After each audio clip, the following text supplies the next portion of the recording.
Roma Sports Talk Worldwide with some news from the world of boxing. So y'all know what time it is. You ain't in a rush to get concussed. Now, it's very interesting news coming from Oscar De La Hoya, the Golden Boy himself, promoter of Canelo Alvarez up until recently, and now the promoter of Ryan Garcia, Jaime Munguia, stuff like that, right? Golden Boy Promotion, one of the biggest promotion companies out there, right? Now, bam. Your boy Ryan Garcia beats Luke Campbell, we know that, right? Nice body blow. Boom! Nice one. Now, we knew what was going to be talked about. But for your boy Oscar De La Hoya to just basically say this with total confidence, it's telling you what the state of boxing is. He's like, Ryan Garcia is going to be this A-side that we always got people be talking about all the time. Now it's going to come back to haunt us. He's going to A-side versus all of the champions in the 135-pound division, right? He doesn't have a championship, but he is the A-side versus all them champions. And who are the champions? There ain't really many of them anyway. It's two legitimate champions. That's Teofimo Lopez and Devin Haney. I'm sure he's talking about Gervonta Davis too, because Davis has a regular title, which is also something that shouldn't be in boxing, regular title. But okay, so he's the A-side against all the champions at 135. His best win now is Luke Campbell, and it's a good win. We ain't going to diminish no win. Good win. But he's not a champion. He's an interim champion. He's a mandatory now. He's worked his way up to mandatory status.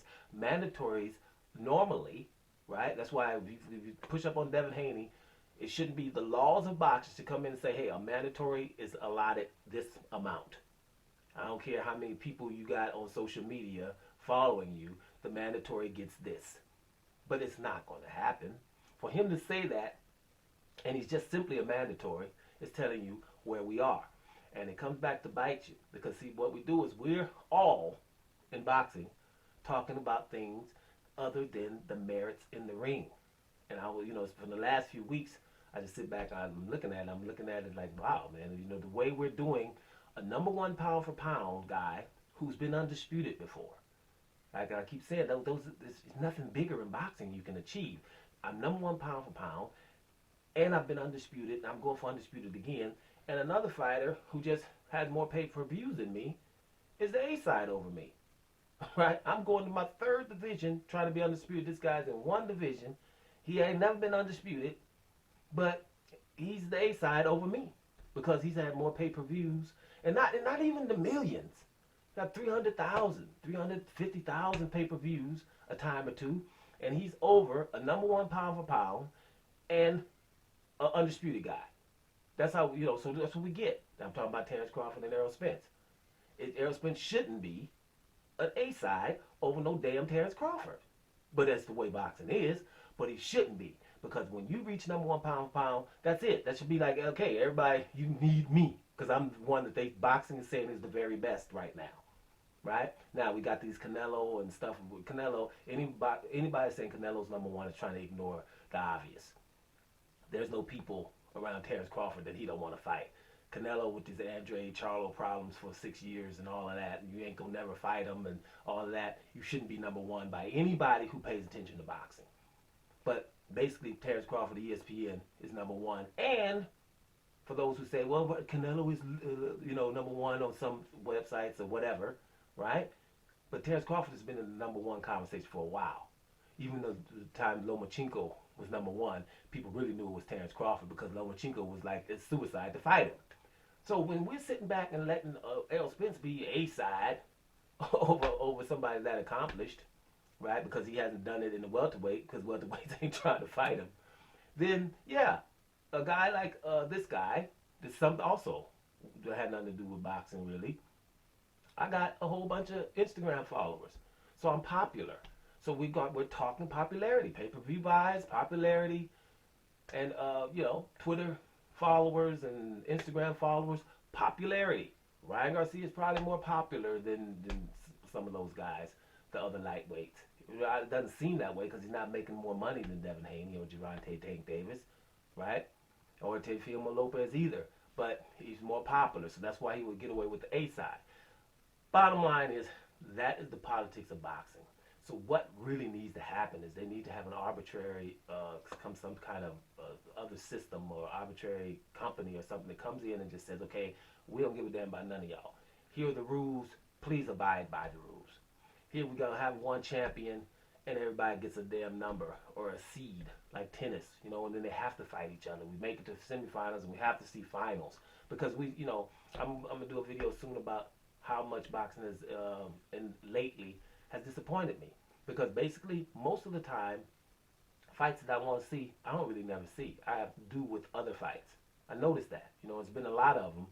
We'll talk about that in one of them videos.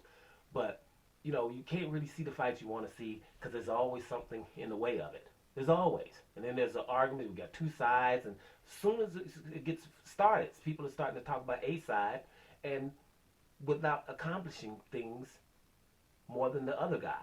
I just think the A side should probably be reserved for the more accomplished. That shouldn't be too much to ask. But in this day and age, it is. Because pay-per-view, it does mean something. It means, man, I generate more revenue than you. That's the only argument. Well, okay, cool. Well, you're going to have to just go with that. Because at the end of the day, it's generating revenue is a big thing. So you have to back off. But it's still, I don't like it. And I don't think it's fair to fighters who are accomplishing a whole lot. If you want to be honest about it, a Terrence Crawford, for example, name me a non-black fighter that's more accomplished than that. Been undisputed before, trying to be undisputed again and number one pound for pound, right? If it ain't Manny Pacquiao, you're gonna be hard pressed. And then it's Alexander Usyk, right? But he's not number one pound for pound, but Alexander Usyk, handled his business in that cruiserweight division and going up to heavyweight to try to make noise. Something similar. But other than that, you're hard pressed to find somebody as accomplished as Terrence Crawford. So we shouldn't be letting anybody be more worthy of a bitter split or A side over him. Even though if someone would be, it would be an Errol Spence. Errol Spence, I hate to even bring it up because Errol Spence is awesome. But when you're not as awesome as Terrence Crawford yet, that has to be proven. But as of right now, Terrence Crawford is more accomplished than an Errol Spence. Period. But Errol Spence has, because he fought a Mikey Garcia, and a Danny Garcia, and a Sean Porter, with those numbers, he has more better numbers than a Terrence Crawford. But I'm telling you guys again, Terrence Crawford is not making that much money on pay-per-views because the element of him getting beat is not there. That's the problem, right? That's also a tribute to his awesomeness. Okay, it has to be an element in boxing that this brother is about to get beat, right? And with him, it's not. They don't even want. Imagine they don't want to see him fight Manny Pacquiao for years. 135, 140, 147. Don't want to even see the fight. And that's the guy who, if anybody gonna be non-black and beat Terrence Crawford, it would probably be Pacquiao. They don't want to see that one. So at the end of the day, who's gonna beat this dude and be non-black? So we can't sell that because he's gonna win the damn fight, and we ain't selling no fights where this black dude is definitely gonna win. It's really that simple. I don't see why I'm not like the only one seeing this. Bottom line is, Oscar De La Hoya done said it straight up. A dude who just beat Luke Campbell and is an interim champion, which is nothing. But, I mean, it's a compliment for the guy. Don't get me wrong with the young guy. I'm 21 years old, he's an interim champion. For him, this is huge. But I'm saying in the grand scheme of things, he's a mandatory for Devin Haney. The mandatory for Devin Haney is telling the whole lightweight division that I'm the A side in the negotiations. Is that sport? Ask yourself. Doma Sports Talk Worldwide. And we up out of here, y'all.